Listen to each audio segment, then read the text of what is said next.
we don't really have often the same time constraints that you have at an industry. In industry, they're much more short-term focused. So sometimes if you don't have something to show within a couple of years, not that you'll bring a crop to the field within a couple of years, but if you're not really showing good progress within a couple of years, they'll just cut that project and move on to something else. This is a need for the farmers of Nebraska to come up with new types of herbicide resistance. And so the university has, I think, stepped up to the plate and come up with a new technology that will benefit farmers of Nebraska and farmers throughout the world who grow crops like soybean.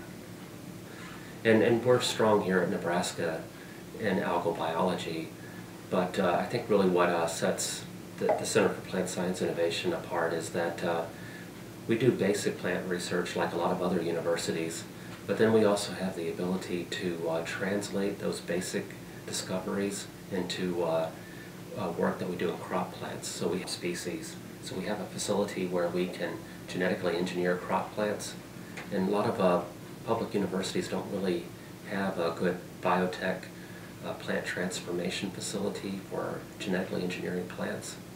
And then on top of that, we have field facilities where we can grow these genetically engineered plants out in the field and test them. So here in Nebraska, we're very fortunate to have sort of what we call a biotechnology pipeline, where we can take a discovery from the lab into a crop plant and then take it out to the field and test it. So part of the interest in algae is that per acre it's potentially more productive than an oilseed crop like soybean for producing oil for biodiesel or for jet fuel. And so yeah, you get more production per acre, much more production in theory. In our lab, for instance, we're doing a lot of work with genetic engineering of camelina to make a variety of different oil compositions within the seeds of the plant. And so it's very quick to engineer it, unlike soybean, which requires a lot of skilled people and a lot of devoted technicians to doing all of the laboratory work to make an engineered crop.